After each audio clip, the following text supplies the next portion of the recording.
Pretty close.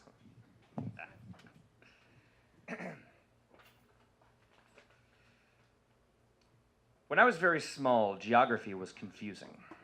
I'm not talking about learning how to get home or how to understand directions. As a 4-year-old Houstonian, I would often get very mad at adults who drove on Shepherd when we would pass by the Alabama sign in front of the bookshop because I would scold them for going too far and to turn around and go back to Texas. My misunderstanding of geography also carried over into sports teams. While my dad encouraged no love of sports ball, my mom somehow snuck into my upbringing sports loyalty, and I was brought up to love the Mizzou Tigers, the Houston Rockets, and the Chicago Cubs. And I remember dressing up to go to the Mizzou tailgate and how happy my mom was when the Rockets were winning. Being a Cubs fan was easy as a kindergartner because it meant I got a lot of teddy bears to hug. I didn't understand, though, that 2 of the 3 teams I knew the names of were not Houston teams. I knew they had different place names, but because I'd only seen the teams in Houston, I figured everybody was a Mizzou and Cubs fan, just like I knew everyone was a Rockets fan. I knew there was another team, but they just seemed made up, or perhaps they were just people playing pretend. I was really excited when my mom said we were going to go see a Cubs versus Astros game. I was 5, and I'd only been to the Astrodome for the rodeo. I told everyone at school, and lots of people got excited because they thought I was excited to see the Astros. I didn't know what an Astro was, which played well into my the other team is made up logic. The Astrodome seemed even bigger that day, perhaps because we came in a different way or sat up a little higher. I remember feeling a little weird walking in with everyone wearing their Astros shirts.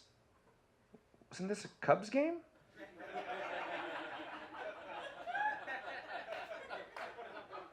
I started to get nervous that we had showed up to the wrong place and we needed to go find the real Cubs game. During the game, I had no problem cheering for the Cubs. But my mom seemed to want me to be quieter than I wanted to be. Lots of people around me were being sort of quiet and looking at me weird. I didn't care. Go Cubs! My dad removed me to go to the bathroom, which I did not need to go to, but followed dutifully, knowing that parents know more about when bathroom breaks are supposed to happen. When we came back with popcorn and soda, there was some sort of show going on down on the field. There was some weird guy in a character suit trying to get the crowd to cheer. Go Cubs! I started to scream again. The character guy, who now I know must have been an Astro, but really just looked like a sad Muppet, picked up a teddy bear. Go Cubs! I yelled again. The orange Muppet threw the teddy bear into the air. I wish we were closer so that I could reach out and catch it. He then took up a baseball bat and hit the bear a few feet into the field. I felt myself tense up with fear.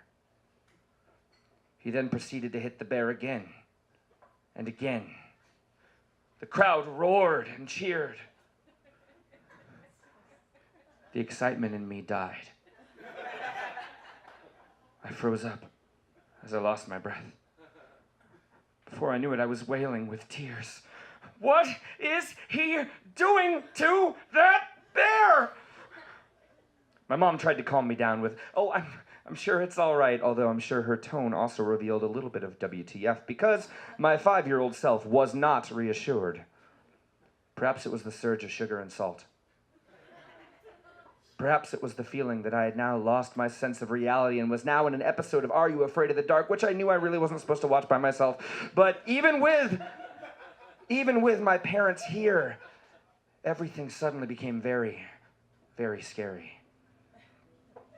It became obvious to my parents that I could not remain at the game. I had become that child. My mom was not so easy on giving up halfway through, though, so my dad walked me out to the car where we waited until my mom joined us a little while later. I think I tried to ask my dad a ton of questions about why the orange Muppet attacked the teddy bear and why was everyone happy about it. I know my dad tried to explain it to me, but remember, I thought everyone was a Cubs fan. So it seemed criminal to me that we had all watched that massacre together.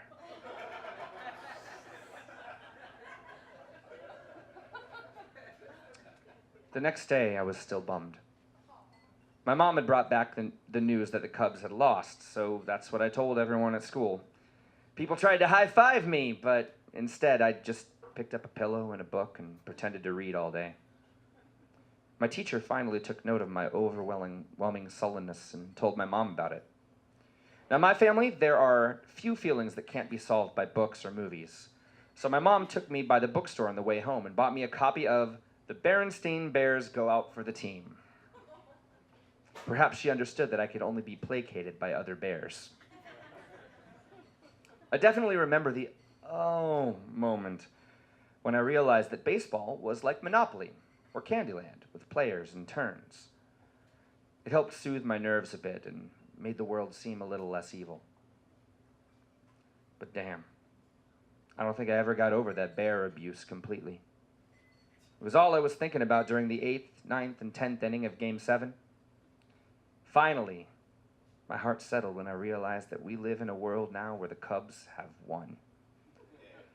Justice is served.